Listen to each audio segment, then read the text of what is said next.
നമസ്കാരം. ലൈജാസ് വായനയുടെ ലോകത്തേക്ക് സ്വാഗതം. KV ശൈലജയുടെ കഥ ചില അപരാധങ്ങൾ. ബാഗും കുടയുമെടുത്ത് മുറ്റത്തേക്കിറങ്ങി. ചെരുപ്പുകളിടാൻ തുടങ്ങിയപ്പോഴാണ് അയാളുടെ ശ്രദ്ധയിൽപ്പെട്ടത് ചെരുപ്പിൻ്റെ പിൻഭാഗം വളരെയധികം തേഞ്ഞു പോയിരിക്കുന്നു. ഇനിയും തൻ്റെ കാലുകളെ സംരക്ഷിച്ചു നിർത്താൻ കഴിയില്ലെന്ന പ്രഖ്യാപനമായി അത് അയാൾക്ക് തോന്നി. ഒരു വർഷത്തിലധികമായി ഉപയോഗിച്ചു വരുന്നതാണ്. 1-2 പ്രാവശ്യം ചില മെയിൻ്റനൻസ് പണികളും ചെയ്തിട്ടുണ്ട്. ഇനി അത് സാധ്യമല്ല. പുതിയൊരെണ്ണം വാങ്ങണമെങ്കിൽ 150-200 രൂപയെങ്കിലും ആകും. കുട്ടികളുടെ സ്കൂൾ തുറന്ന സമയമാണ്. യൂണിഫോമും കുടയും ബാഗും വാങ്ങിച്ചപ്പോൾ തന്നെ ബഡ്ജറ്റ് കമ്മിയായി. പുസ്തകത്തിൻ്റെ കണക്കുകൾ വരാനിരിക്കുന്നതേയുള്ളൂ. അതിനിടയിൽ ഒരു പുതിയ ചെരുപ്പ് വാങ്ങണമെന്ന തോന്നൽ തന്നെ മനസ്സിൽ പ്രതിസന്ധികളായി രൂപപ്പെടുകയാണ്. 1 മാസത്തോളമായി സിബിടാത്ത ബാഗുമായാണ് നടപ്പ്. 3 വലിപ്പങ്ങളുണ്ടെങ്കിലും ഒന്നിനു മാത്രമേ സിബുള്ളൂ. അതുതന്നെ ചൊവ്വേനേരെ പ്രവർത്തിക്കാറുമില്ല.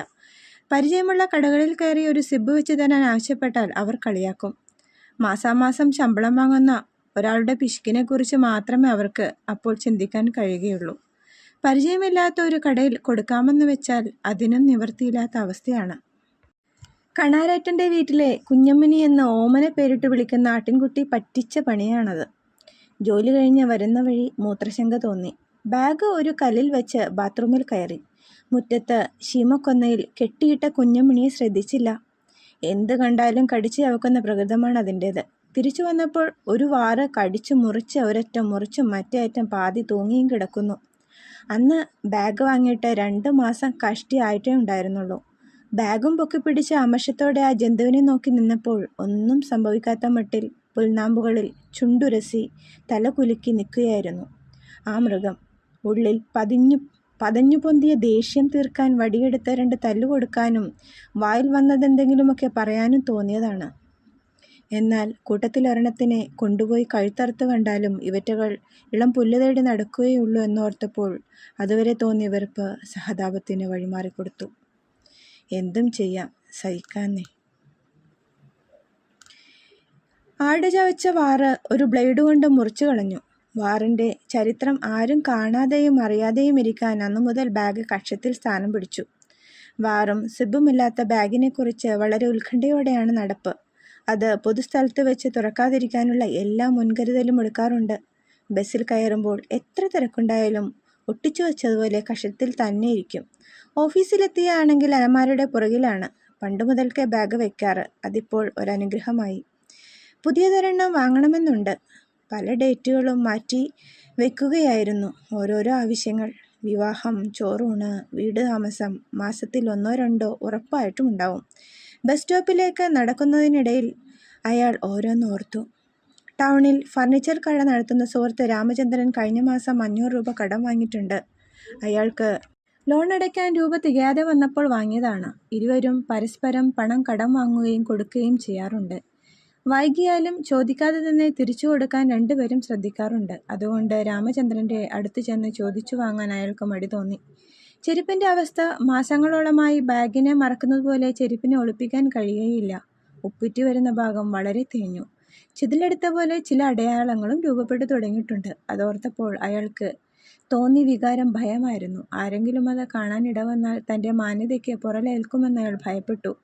അപമാന ഭയം നീതിബോധത്തെ കീഴടക്കാൻ പര്യാപ്തമായിരുന്നു.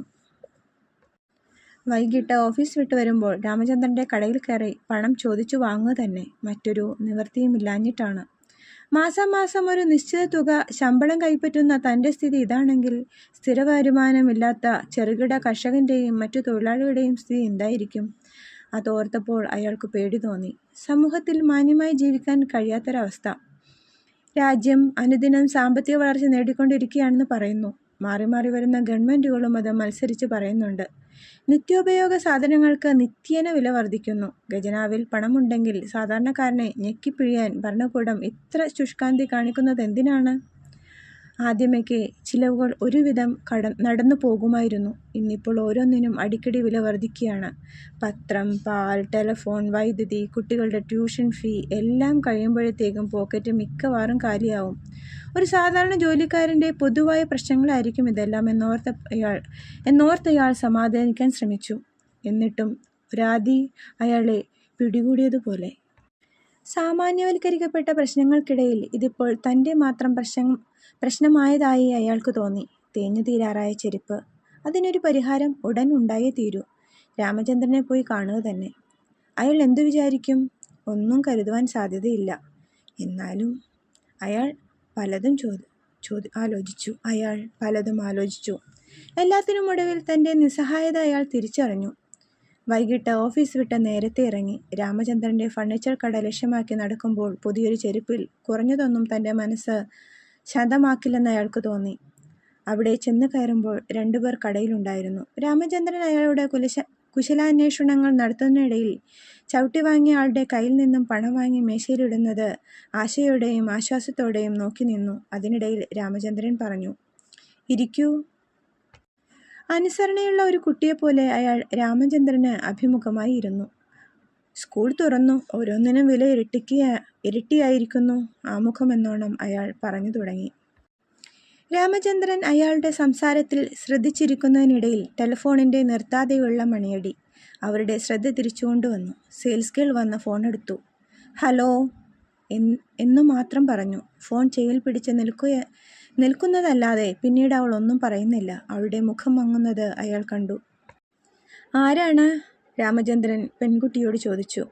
അവൾ മുഖത്ത് നോക്കാതെ തന്നെ കടയുടെ ഒരു ഭാഗത്ത് നിരത്തി വെച്ചിരിക്കുന്ന കുഷ്യൻ ചെറുകളിലേക്ക് വിരലോടിച്ചു കാണിച്ചു. രാമചന്ദ്രൻ്റെ മുഖം വിളറുന്നതും പെൺകുട്ടി തലതാഴ്ത്തി നിൽക്കുന്നതും അയാളുടെ ശ്രദ്ധയിൽപ്പെട്ടു. "സേതുവാണല്ലേ?" രാമചന്ദ്രൻ നേർത്ത സ്വരത്തിൽ ചോദിച്ചു. "അതെ" എന്ന അർത്ഥത്തിൽ പെൺകുട്ടി തല ചലിപ്പിച്ചു. രാമചന്ദ്രൻ്റെ മനസ്സ് ഇടിഞ്ഞു വീഴുന്നത് മുഖത്ത് ദൃശ്യമായി. അതുവരെ താൻ അനുഭവിച്ച മനോവ്യഥകളെ കീഴടക്കുന്ന ഒരു വികാരം അയാളിലുണ്ടായി. അതൊരു വല്ലാത്ത അവസ്ഥ തന്നെയായിരുന്നു. മാന്യനായ ഒരാൾ നിർവീര്യനാവുന്നത് കാണേണ്ടി വരുന്നത് കടുത്ത അപരാധം തന്നെയാണെന്ന് അയാൾക്ക് തോന്നി.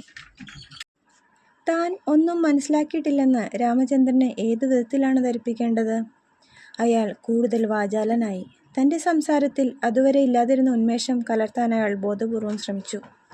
രാമചന്ദ്രൻ യാന്ത്രികമായി തലയാട്ടുകയോ മൂളുകയോ ചെയ്തുകൊണ്ടിരുന്നു. മറ്റെവിടെയോ ആയിരുന്നു രാമചന്ദ്രൻ്റെ മനസ്സ് എന്നറിഞ്ഞുകൊണ്ട് തന്നെ അയാൾ എന്തൊക്കെയോ പറഞ്ഞു നിർത്തി. എന്നിട്ട് കൂട്ടിച്ചേർത്തു, "സമയം പോയതറിഞ്ഞില്ല. ഞാൻ പോകട്ടെ?"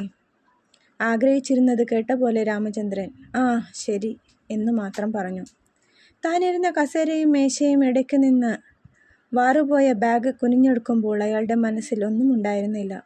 പുറത്തിറങ്ങി കാലിൽ ചെരുപ്പുകളിടുമ്പോൾ അയാളുടെ മനസ്സ് സുഹൃത്ത് കടം വാങ്ങിച്ച